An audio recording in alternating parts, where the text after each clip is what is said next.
Si l'exposition sur l'artiste Julie Mehretu au Palazzo Grassi à Venise s'intitule « Ensemble », c'est parce que l'artiste n'y est pas exposée seule. Avec elle, un groupe d'artistes et amis de longue date. Nairi Bergramian, Uma Baba, Tashita Din, David Hammonds, Robin Cost-Lewis, Paul Pfeiffer et Jessica Rankin. Leurs œuvres sont exposées au Palazzo Grassi et accompagnent ainsi une vaste quantité de travaux réalisés par l'artiste plasticienne sur une période de 25 ans. Ensemble est la plus grande exposition des œuvres de Julie Mehretu jamais réalisée en Europe. Elle ne se contente pas de raconter son parcours, mais choisit de présenter l'ensemble des relations affectives et des affinités esthétiques et spirituelles qu'elle a tissées avec une communauté de personnes qui l'entourent et qui habitent, comme elle, le monde de l'art. Ensemble, un podcast réalisé par Cora Media et écrit par Ivan Carazzi, à l'initiative du Palazzo Grassi, collection Pinault à Venise.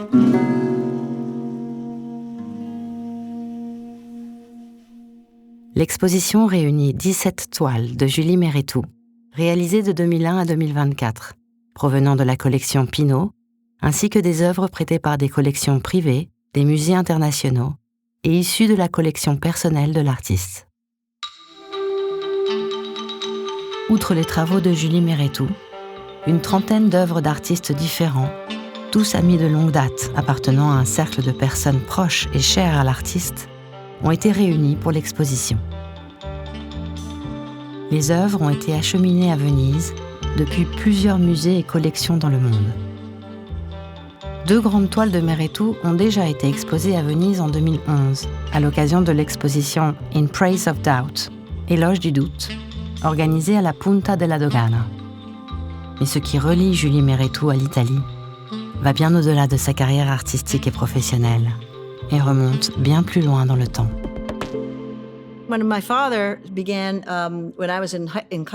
Quand j'étais à l'université, mon père avait participé au Rome Programme, un programme d'études qui se déroulait tous les étés à Rome, où il tenait des cours d'histoire et de géographie sur le développement urbain. Fondamentalement, j'allais trouver ma famille à Rome tous les étés. Et donc Rome est un lieu que je fréquente depuis 30 ans, presque tous les étés. Mes enfants ont grandi en allant rendre visite à leurs grands-parents à Rome. On a donc tous et toutes tissé un lien unique avec ce lieu. Mes parents adorent Rome. C'est une ville où j'ai beaucoup étudié l'art. Je suis convaincue qu'elle a une grosse influence sur ma formation de jeune artiste. Rome devient pour Julie Mehretu le théâtre d'une expérience extraordinaire qui lui permet de mélanger les fils de l'histoire de sa famille avec ceux d'une expérience collective plus vaste.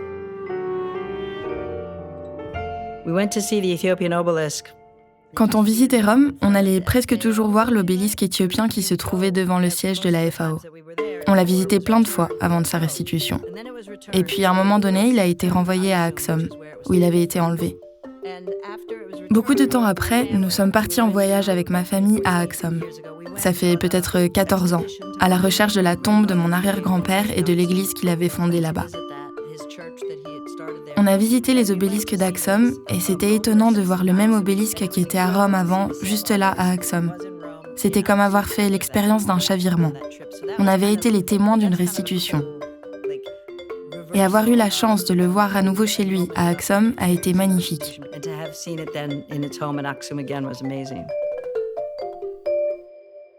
Revenons à Venise, au Palazzo Grassi. Caroline Bourgeois, conservatrice de la collection Pinault, est à l'origine de l'exposition Ensemble. Elle avait supervisé l'organisation de l'exposition In Praise of Doubt, Éloge du doute, en 2011 à la Punta della Dogana, qui accueillait déjà 2 grandes toiles de Mehretu. Elle connaît le travail de cet artiste depuis très longtemps. Alors moi j'ai rencontré Mehretu, on n'arrive pas à se rappeler quand, il y a plus de 25 ans, donc c'était quand elle faisait des tableaux plus petits, des couleurs plus beiges, c'était avant les tableaux dits gris, mais elle était déjà sur les lignes et avec peut-être une notion un tout petit peu plus moderniste où on pouvait voir l'influence de gens comme Kandinsky. Mais elle-même d'ailleurs, elle regarde énormément la peinture de toute époque et vraiment elle se nourrit de cet échange entre l'ancien et le nouveau. Caroline Bourgeois a identifié un thème central, celui du déracinement, qui domine la poétique de Julie Méritou.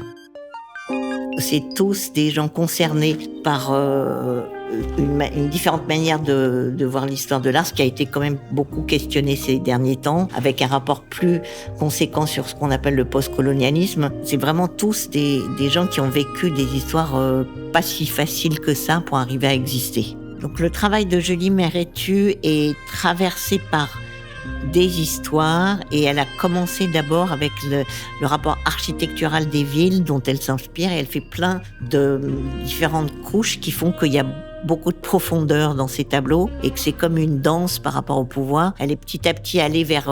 elle se renouvelle beaucoup, même si on la reconnaît toujours. Et les œuvres les plus récentes pour montrer la distance et les contrastes sont inspirées par des nouvelles qu'elle a vues de la guerre en Ukraine et l'attentat du Capitole par les supporters de Trump. Même si on voit plus du tout l'image au final, parce qu'il y a des fantômes dans chacun des tableaux, comme il y a des rapports corporels. Il y a souvent des traces de mains, de corps, qui rendent chacun des tableaux très prenants. Et il y a quelque chose de aussi très musical. Elle travaille en musique, elle est très traversée par la musique plutôt jazz et black d'ailleurs. Et donc elle peint aussi avec ses traces, rendent les tableaux très vivants. Caroline Bourgeois nous explique la philosophie qui a motivé ce choix.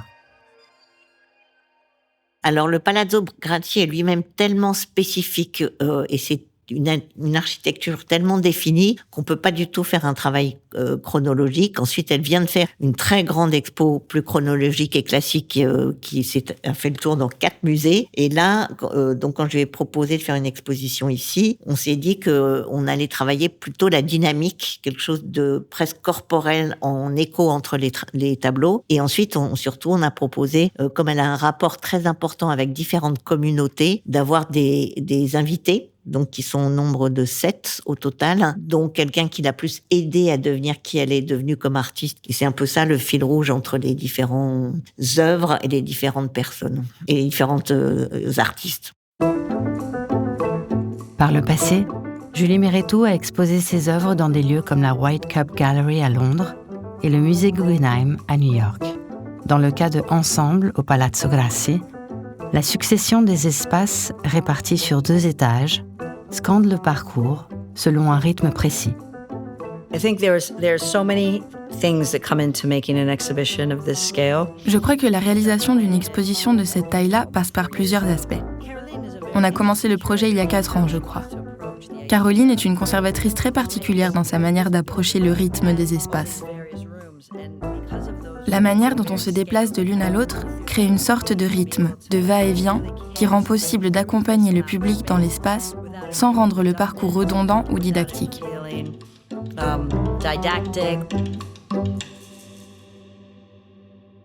Rapprochons-nous un peu pour regarder de plus près l'une des œuvres exposées. La peinture s'intitule Mayor's Torch. Elle a été réalisée entre 2018 et 2019. Et c'est un fait divers tragique qui est à l'origine de son inspiration. Le soir du 2 septembre 2018, un incendie a ravagé le musée national de Rio de Janeiro, détruisant en quelques heures la quasi-totalité de ses collections. Plus de 20 millions d'œuvres d'art furent réduites en cendres, une perte irrémédiable pour la mémoire historique et artistique du peuple brésilien. La toile, inspirée du brasier du musée national de Rio de Janeiro, a été réalisée à partir d'une photographie. C'est le type d'image que j'utilise d'habitude quand je travaille sur les couches inférieures ou sur les points de départ de la peinture. Je commence à travailler sur l'image sur mon ordinateur. Je l'estompe, je l'émiette, je procède par tâtonnement, et puis je commence à y travailler après l'application d'une première couche. Beaucoup de temps a passé depuis que j'ai commencé à travailler sur cette toile qu'une silhouette a commencé à se profiler. Il y a quelque chose de très émouvant pour moi dans tout cela, quelque chose que je n'arrive pas à exprimer ou à articuler à travers les mots. Ce qui m'intéresse est comment toutes ces informations s'assemblent pour générer une expérience, une sensation viscérale face à l'œuvre.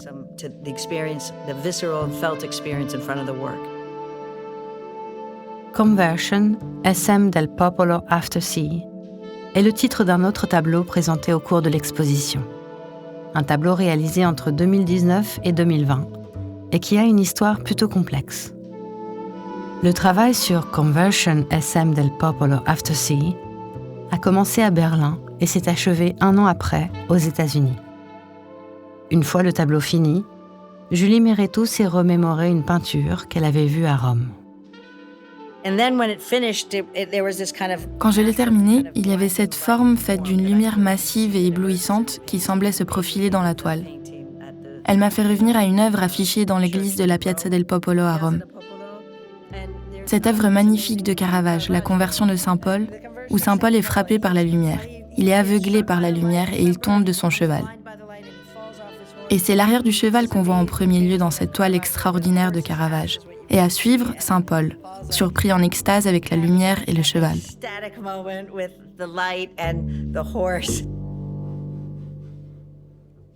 Parmi les artistes réunis dans l'exposition, se distingue le nom de David Hammons. Né à Springfield, dans l'Illinois en 1943, il est le plus âgé du groupe. Tout au long de sa longue carrière, David Hammons a utilisé plusieurs outils d'expression, de l'art conceptuel à la sculpture, du dessin aux performances en public. Blizzard Ball Cell est le titre de l'une de ses performances les plus mémorables et originales, immortalisée par une série de photos. Elle s'est déroulée à New York en 1983, un jour de froid et de neige. Sur un trottoir de Lower Manhattan, Hammons avait posé un beau tapis coloré et s'était improvisé marchand ambulant d'un article très particulier que personne n'avait sans doute jamais tenté de vendre avant lui. Une boule de neige. Sur les photos, on peut voir David emmitouflé d'un grand manteau de couleur sombre. Devant lui, des rangées de boules de neige sont disposées sur le tapis, parfaitement lisses et disponibles en plusieurs tailles. Sur une autre photo, l'artiste donne une boule de neige à un enfant. Parmi les œuvres de David Hammons rassemblées pour l'exposition Ensemble, il y en a une autre qui attire l'attention, en raison de sa forte valeur symbolique. Cette œuvre a été produite en 2 séries limitées successives, dont plusieurs musées ont fait l'acquisition. Elle s'intitule « Oh Say Can You See », pour citer le premier vers de l'hymne national des États-Unis, The Star Spangled Banner. Il s'agit en effet d'un véritable objet, un drapeau, comme nous l'explique Caroline Bourgeois. David Hammons, qui a presque 80 ans aujourd'hui, est quelqu'un qui vient de la rue, qui habite à Los Angeles, complètement noir, et qui a commencé à faire des œuvres à une époque où c'était pas du tout... les artistes blacks américains n'étaient pas du tout exposés. Donc c'est quelqu'un qui a ouvert pour beaucoup d'artistes. Et cette œuvre-là en particulier, donc c'est une copie du drapeau américain, mais avec les couleurs du panafricanisme. Ça veut dire le moment où les pays africains ont commencé à être reconnus et à exister en tant que pays, chacun un pays et pas juste un continent. L'artiste Paul Pfeiffer, que l'on a déjà écouté dans le premier épisode de ce podcast, est un vieux compagnon de route de Julie Mehretu. L'œuvre de Pfeiffer exposée à Venise consiste en une série de sculptures intitulées Incarnator. Ces sculptures reproduisent des parties du corps de Justin Bieber, devenu à l'âge de 15 ans une star internationale de la pop dans les années 2009-2010. Les sculptures, qui reproduisent un torse et une paire de bras et de jambes recouvertes de tatouages, ont été réalisés selon le style et la technique d'une ancienne tradition artisanale répandue aux Philippines, en Espagne et au Mexique.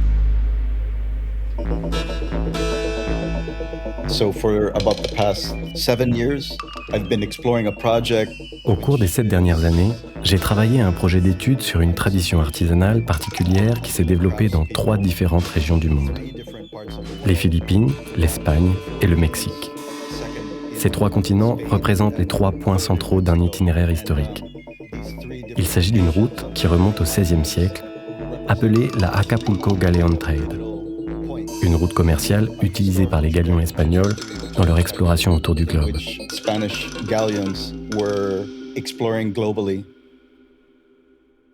La recherche de Pfeiffer s'est concentrée sur la technique de la encarnadura, une tradition artisanale spécialisée dans la production d'images, de sculptures et d'œuvres d'artisanat religieuses.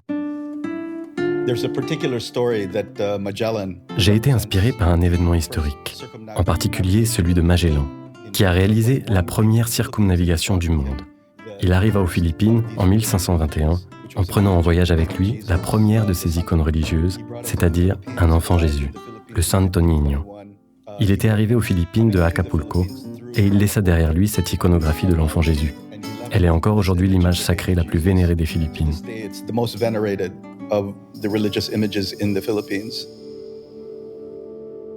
Mais qu'y a-t-il de commun entre l'ancienne tradition de la encarnadura et un personnage comme Justin Bieber, une star de la pop adulée par la génération Z? Écoutons ce que Paul Pfeiffer a à nous en dire. Pourquoi Justin Bieber ? Parce que je trouve qu'il y a une ressemblance entre lui et la figure du Santo Niño, bien qu'actualisée à l'ère d'Internet. Il a été l'une des premières stars de YouTube et il est aimé dans le monde entier. Il est devenu célèbre en tant que jeune, mais il est désormais un adulte.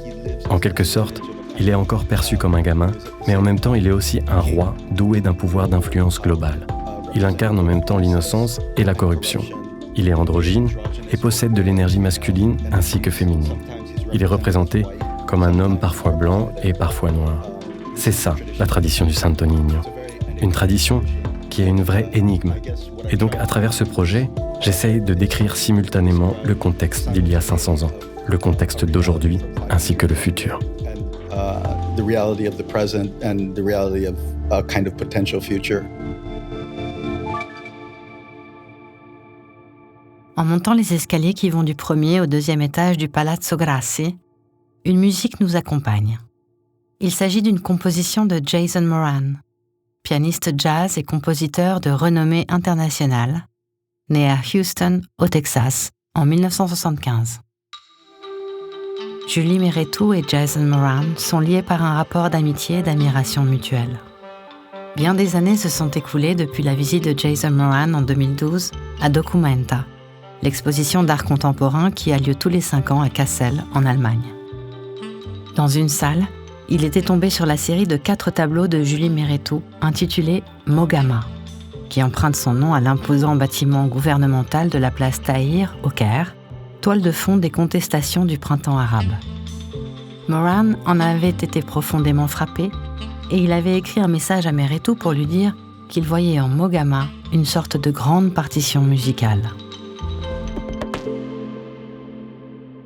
The first time I saw a series of Julie's paintings was in Kassel, Germany. La première fois que j'ai vu une série de peintures de Julie, c'était à Kassel, en Allemagne.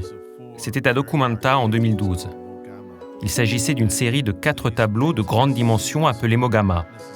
Ces peintures ne semblaient pas juste capables de déborder des toiles ou se découper sur les murs, mais aussi de changer quelque chose dans l'air.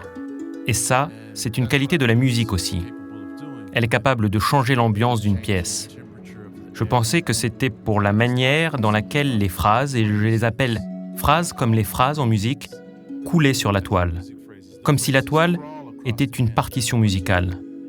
Quand un musicien lit une partition, du coin en haut à gauche jusqu'au coin en bas à droite, les phrases défilent de haut en bas tout le long des lignes déportées.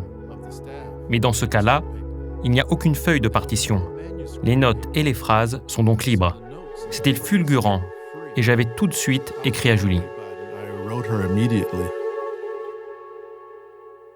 Pour réaliser Mogama, Julie Mehretu s'est aussi inspirée de 2 lieux symboliques des revendications politiques et sociales.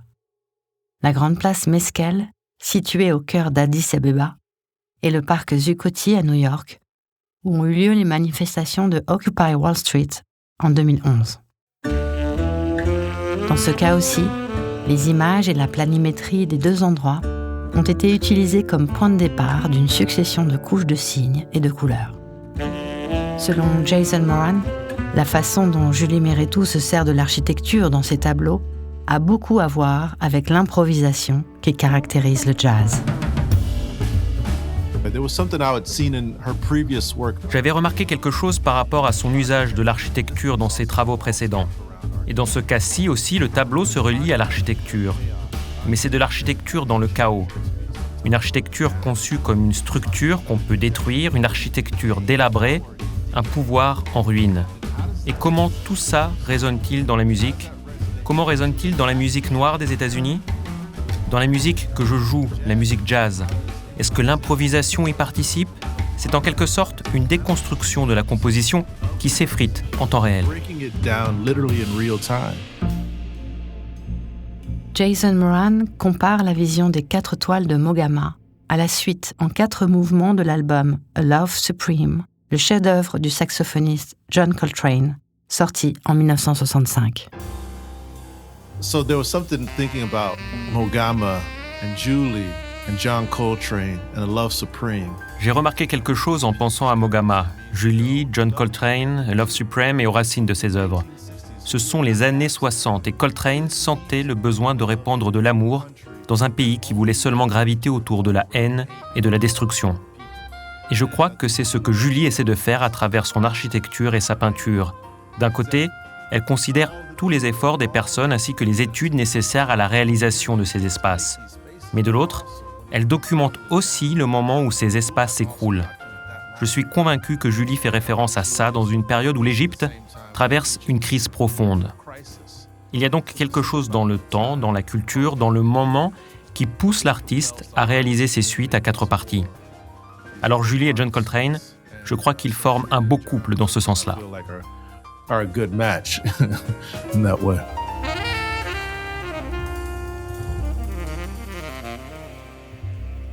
Le public de l'exposition Ensemble trouvera dans le programme une section appelée Chronologie. Il ne s'agit pas seulement d'une simple biographie de l'artiste, mais de quelque chose de plus articulé, qui met en relation la vie de Julie Méretout et des autres artistes de l'exposition avec une série d'événements historiques qui ont marqué leur parcours. Le premier événement remonte à 1943 et coïncide avec la naissance de David Hammonds. Le suivant se passe en 1960. Sharpeville, Afrique du Sud, une foule de manifestants proteste devant un poste de police. Les agents ouvrent le feu et tuent 249 personnes.